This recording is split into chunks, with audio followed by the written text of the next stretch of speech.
সংসারে আমাদের জীবনে যখন কোনো সুখ বা দুঃখ আসে, তার জন্য আমরা কাউকে না কাউকে অবশ্যই দায়ী করে থাকি, তাই না?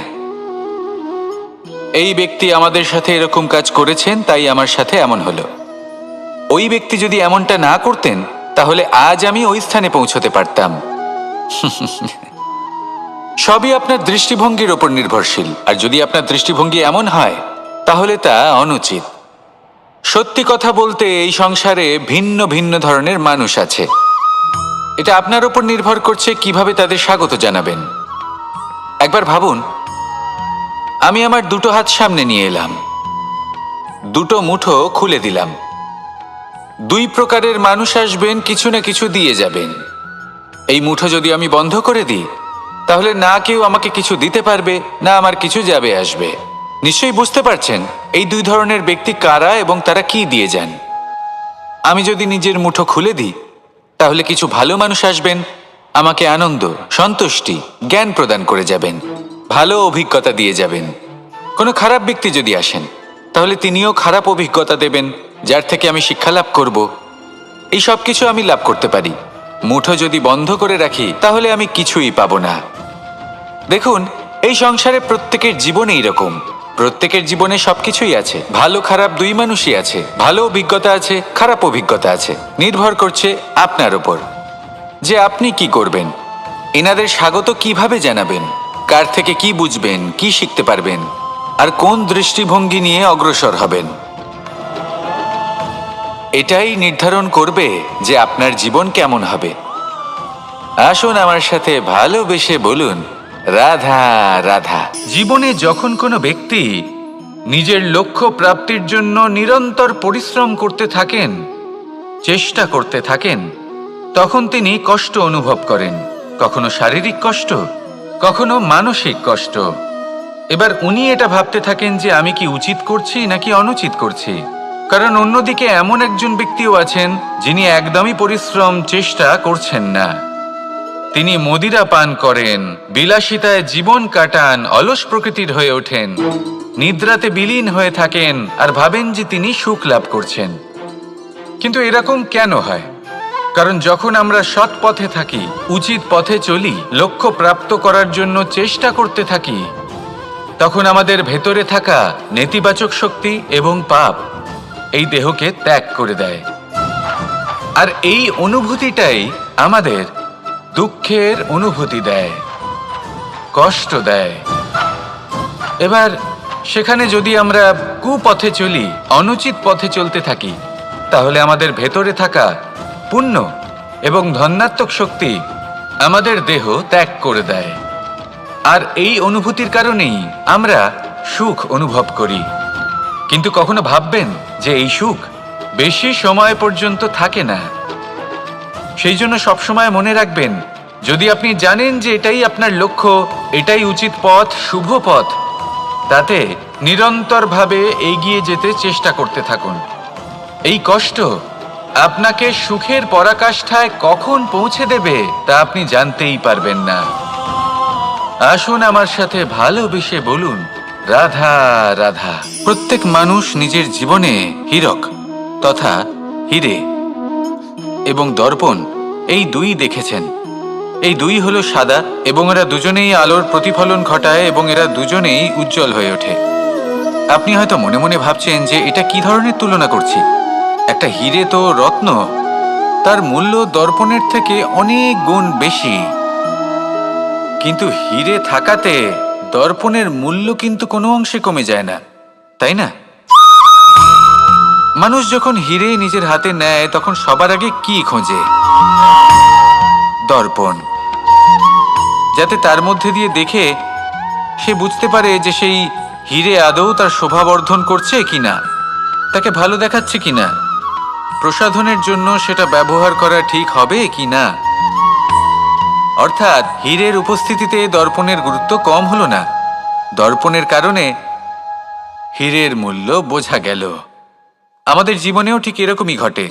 আপনারা যদি সংসারে নিজের আশেপাশে দেখেন, এমন অনেক মানুষ দেখতে পাবেন যারা নিজেদের ক্ষেত্রে মহান স্থানে পৌঁছেছেন, নিপুণ এবং শ্রেষ্ঠ হয়েছেন। আর তাদের মধ্যে আপনার নিজের মনে হয় যেন আপনি হলেন দর্পণ। নিজেকে ছোট মনে করবেন না। আপনার মূল্য কম হচ্ছে না, আপনার নিজস্ব মূল্য আছে। আর যদি আপনার অস্তিত্ব না থাকে তাহলে ওনাদের অস্তিত্বের মূল্য সংসার বুঝতেই পারবে না। জীবনে সবসময় চেষ্টা করবেন যাতে আপনি আরো বেশি শ্রেষ্ঠ হয়ে উঠতে পারেন।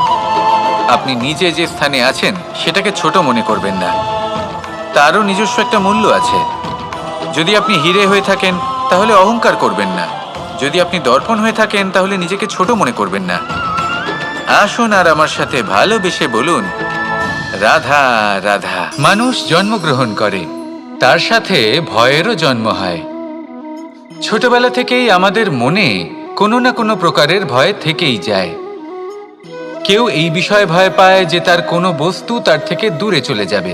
কেউ এই বিষয়ে ভয় পায় যে আমি নিজেকে হারিয়ে ফেলব। কেউ এই ভেবে ভয় পায় যে আমার প্রিয়জনেরা তারা যেন আমার থেকে দূরে না চলে যায়। কেউ এই ভেবে ভয় পায় যে আমরা যেন পথ না হারিয়ে ফেলি, আদি ইত্যাদি। কিন্তু সত্যি কথা বলতে ভেবে দেখুন, এই ভয় বাস্তবে কি? শুধুই একটা মনস্থিতি, আর কিছুই নয়। যা কিছু আপনি জীবনে পেয়েছেন তা একদিন আপনাকে হারাতে হবে। এই জীবন হলো আপনারই, কিন্তু তাও একদিন সমাপ্ত হবে। তাই ভয় পেয়ে কি লাভ? এই ভয় শুধু আপনাকে জীবনযাপন করা থেকে বাধা দিচ্ছে, আর কিচ্ছু নয়। পথ হারিয়ে ফেললেই বুঝতে পারবেন যে নতুন পথ কিভাবে বানাতে হয়।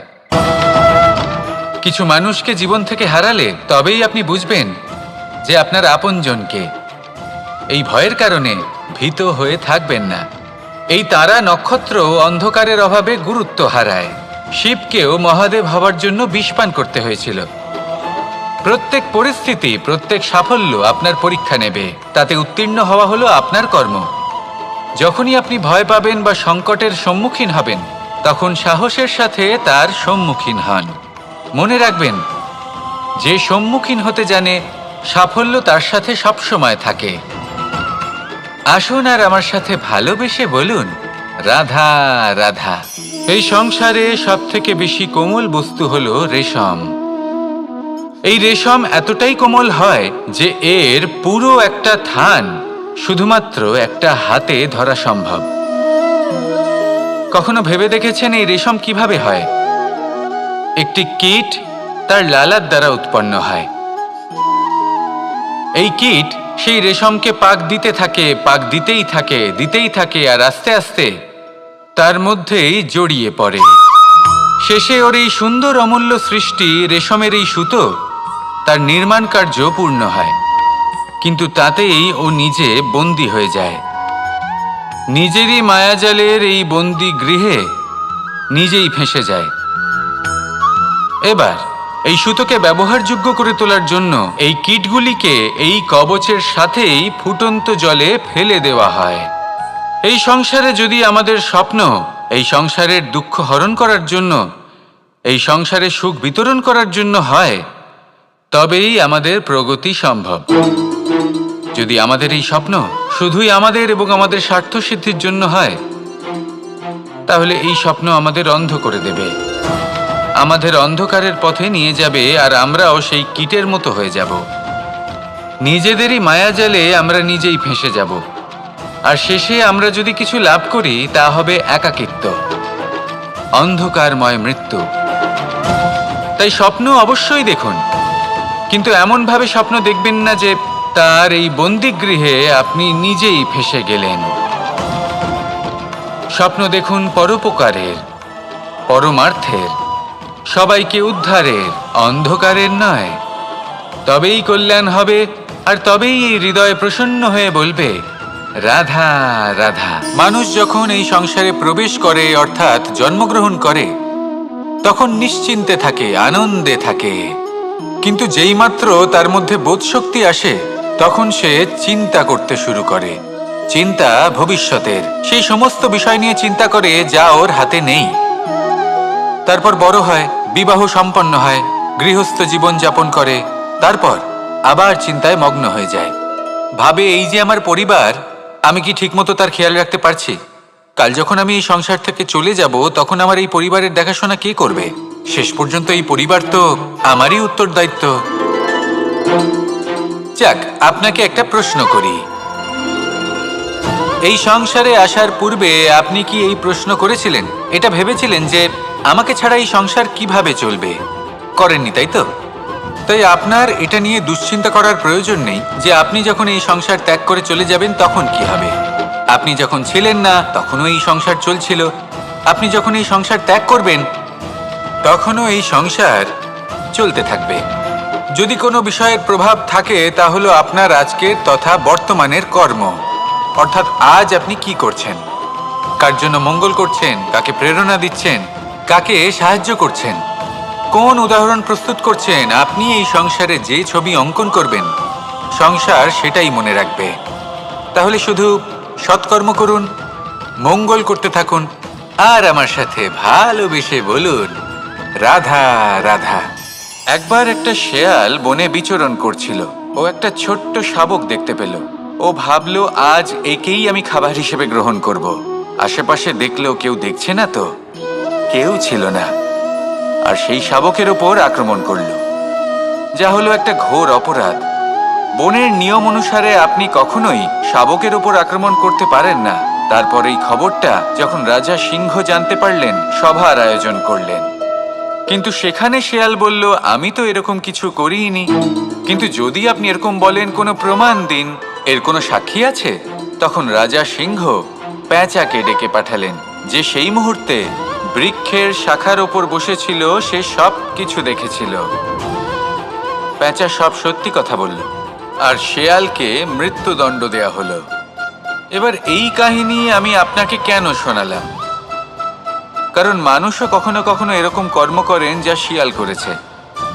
এটা ভাবেন কেউ দেখছে না, যখন আমি অনুচিত কর্ম করতেই পারি। কিন্তু না, আপনি যাই করুন না কেন, কেউ না কেউ অবশ্যই তা দেখছে। কোনো ব্যক্তি না হলেও কোনো প্রাণী, না হলে কোনো যক্ষ বা দেব বা প্রেত। যদি এনারা কেউ না দেখেন, তাহলে ধরিত্রী মাতা দেখেন, যেখানে দাঁড়িয়ে আপনি সেই কর্ম করছেন, তাই না? তাই একটা কথা সবসময় মনে রাখবেন, কে দেখছেন কে দেখছেন না সেই বিষয়ে ভাবা ছেড়ে দিন। এটা খুব সহজ কথা। আপনি যদি উচিত কর্ম করেন, উচিত ফল পাবেন। যদি অনুচিত কর্ম করেন, তাহলে আপনি অনুচিত ফল অবশ্যই পাবেন। সেই জন্য উচিত পথে চলতে থাকুন, উচিত কর্ম করতে থাকুন, আর আমার সাথে ভালোবেসে বলুন রাধা রাধা। সুখ, দুঃখ এবং শক্তি, এই তিন হলো এই সংসারের ত্রিদেবের মতো। আমাদের জীবনে যা কিছু ঘটছে এই তিনটির ভিত্তির উপরেই হচ্ছে। আসলে এই সংসারের একটা নিয়ম আছে, যখনই আপনি কিছু লাভ করেন, এই সংসার আপনার পরীক্ষা নেয়। এটা জানার জন্য আপনার পরীক্ষা নেয় যে আপনি যা কিছুই লাভ করেছেন, আপনি কি আদৌ সেটার যোগ্য কিনা। ঠিক সেইভাবেই এই সুখ, দুঃখ এবং শক্তি আপনার পরীক্ষা নিয়ে থাকে। যখন সুখ আসে তখন সে আপনার পরীক্ষা নেয় যে আপনার মধ্যে অহংবোধ জাগ্রত হয়নি তো। যদি অহংবোধ চলে আসে, তাহলে সুখ সেখানেই সঙ্গ ত্যাগ করে।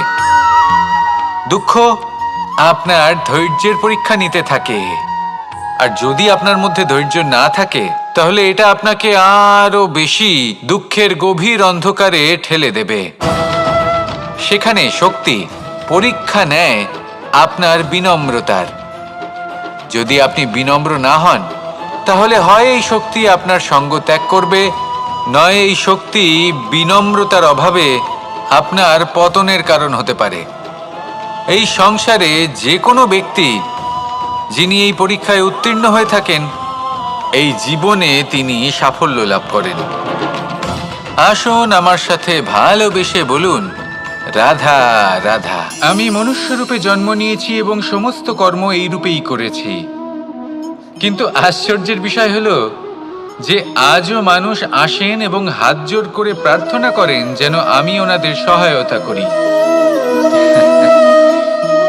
আপনাদের একটা কথা বলতে চাই, আমি সকলকে সাহায্য করতে পারবো না, কিন্তু আমি শিক্ষা অবশ্যই দিতে পারবো, জ্ঞান প্রদান করতে পারবো। এমন কিছু জ্ঞান যার ভিত্তিতে মানুষ যা চাইবেন তাই লাভ করতে পারবেন, যদি সঠিক কর্ম করতে থাকেন। যখন কংসের অসুররা গোকুলে ধ্বংসলীলা চালাচ্ছিলেন তখন আমি কারোর থেকে সাহায্য চাইনি। আমি দাঁড়িয়েছিলাম এবং আমি তার বিরোধিতা করেছিলাম। সবাই বলেন যে আমি ছোট্ট একটা আঙুলে গোবর্ধন পর্বত তুলেছিলাম, কিন্তু আমি কি ওখানে একা ছিলাম? কখনোই নয়। আমার সাথে অসংখ্য গোকুলবাসী, অসংখ্য বর্ষণাবাসী ছিলেন, নিজের হাতে একটা লাঠি নিয়ে। ওনাদের মনোবল, ওনাদের আশীর্বাদ আমার সাথে ছিল। মহাভারতে আমি শুধুই শিক্ষক ছিলাম, আমি শুধুই শিক্ষা দিয়েছি। লক্ষ্য সাধন করেছে অর্জুনই, যুদ্ধ করেছে অর্জুনই এবং জয়ীও হয়েছে অর্জুনই। আমি শুধুই শিক্ষা দিতে পারি। অবশেষে আপনাকে শুধু এটুকুই বুঝতে হবে যে ঈশ্বর সবকিছু করতে পারেন না, করতে হবে আপনাকে। ঈশ্বর আপনাকে আশীর্বাদ করতে পারেন যে কাজ আপনি মন থেকে করবেন সেটা অবশ্যই পূরণ হবে।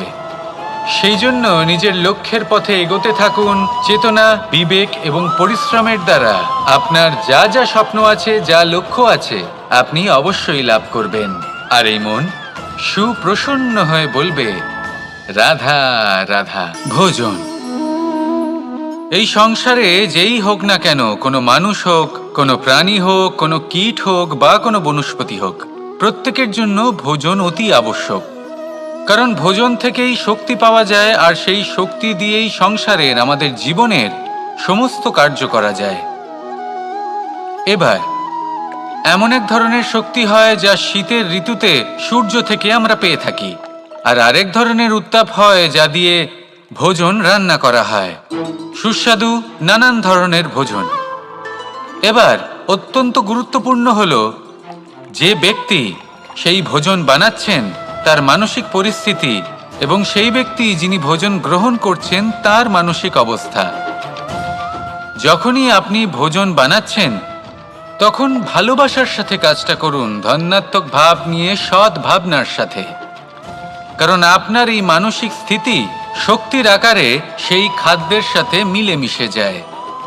আর যখনই আপনি ভোজন গ্রহণ করছেন তখন সদ্ভাবনার সাথে, প্রসন্নতার সাথে গ্রহণ করুন, ধন্যাত্মক ভাব নিয়ে। যদি আপনি প্রসন্নতার সাথে রান্না করেন, প্রসন্নতার সাথে খাদ্য গ্রহণ করেন, তাহলে আপনি প্রসন্নই থাকবেন। আর মন সুপ্রসন্ন হয়েই বলবে, রাধা রাধা।